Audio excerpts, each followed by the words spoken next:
Ассалому алейкум падарон, модарон, бародарон ва хоҳарони азиз, хуш омадед ба канали Ҳамнаво. Бо шумо ҳастам Али Акбар. Дӯстони азиз, мо бо муроҷиати як модармон аз шаҳри Душанбе феста ба ноҳияи Ҷиликӯл ба деҳаи Найсон меган ҳаминҷо омадагем. Рости гап, ин модар дар шароити дар ҳақиқат вазнин қарор дорам ва боз гуфтанам монад ки қазами ҳамин қадар духтаршон нашон метаҳанд, духтаршон нашон метаҳанд. Аз мо танҳо хоҳиш кардан каме амбоша кӯмак кунем ба хотири фарзандошон моро даъват кардан. Як гап гуфтанӣ ҳастам ки ягон модар то зӯрш меяд назди камера баромада сухан кардан ва пул талаб кардан ин кори ҳар кас нест ва ҳар кас ҳам ҷуръат кардан наметавонад ва як кас маҷбур мешавад ин кора мекунад. Ба ҳамин хотир дӯстон, чӣ қадаре ки маблағ метавонем хонаҳошон ама камера мекунам, баъри шумо пешниҳод мекунам ва бубинем ина холамон ҳаминҷа дай боз ягон сухан мекунад чон баъдан боз ман навор мекунам. гап занем кажон. Ассалому алейкум ва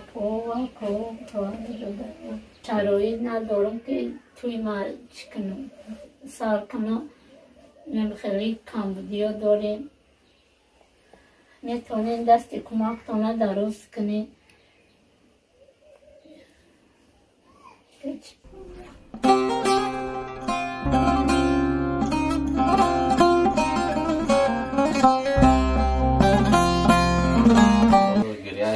дар ҷо кор намекунад, мирӯзои бозор ароба мекаша, ай бозор ба бозор хидма мазам неста, мерем хайни гандум медравем, бо ин кори ҳамсояро хай ёрдам мекунем ки ягон сум даромад шава. ҳамин ҷамъ мекунем ба ҳамин шикамои улакомона.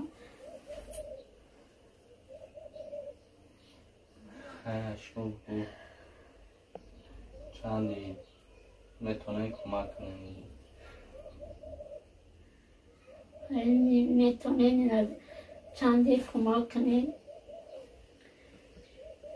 туи да иншоалло файро чон мекунем па туи да биям дописанди рафта бо биен дар туи духтар иштирок кунем. шароит чон дар ҳақиқат шароити безебай бародаро. инҷо ягон чизш нест. адресша менависем, номерои апара менависем ва карта ба номи кия? ба номи худо. ба кадом номеро пайваста? 00 411 04 00. یعنی به این نمر پیوسته هستند دشنبهستان نفر.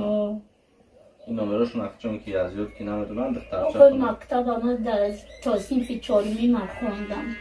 دختر کلانی من صنف نهی شرایط نداشتم برآورده. خیلی خیلی نخوندم. دخترتون گپ زدگی یگونجا؟ هر که گپ چیزی نمی‌تا شرایط که نداشتیم نمی‌تا شیشتایی نکنم. انشالله همه شرایطتون ساز میشه و خوش خداوند اکی ای نصیب و تقدیر چقدر که جمع گیر میشه در کارت اختونه کارت در دستونه اما کم که مثلا اون را گفتن سبب شد ما هم سبب میشه. انشالله که یک هم توی دخترتون هم اگزامن هم خونتون ساز میکنین و هم در کار خیر شریک میشین. یک دو بته تمام این مردمی که سخاوتمنده دستی کمک دراز میکنن. خدا جان عمری دراز شون بته بچه های غریب نگهبان باشه. خدا جان تنی ساعت شون تنی دراز شون بته همه در فکری ما هستن. خدا برکت شون عید زیاد کنه و خدا جان چی نبینن دستی کم نبینن در هر کجای باشن خدا نگهبان شون باشه. ای دوستان عزیز، ویدیو رو اگر شما یگانتون کمک کردنم نتونین ویدیو رو حتما در ایمو واتساپتون فدیلیت کنید تا اینکه آدمایی که خیرخواه و دست دراز هستند ببینند و خیرشون رسونند. تا ویدیو یاد کردم آچه جان خانه و ایوانی تره نانی گرم و شکر راوی لبی چکدانی تره شیشتانای لبی با دیده پزمانی تره خنده های شکرین و لبی خندانی تره در دلی باغ پدر جلوه و کانالی ما در سامانه یوتیوب همنوا ابونه شو و از ویدیوهای نو با خبر باش.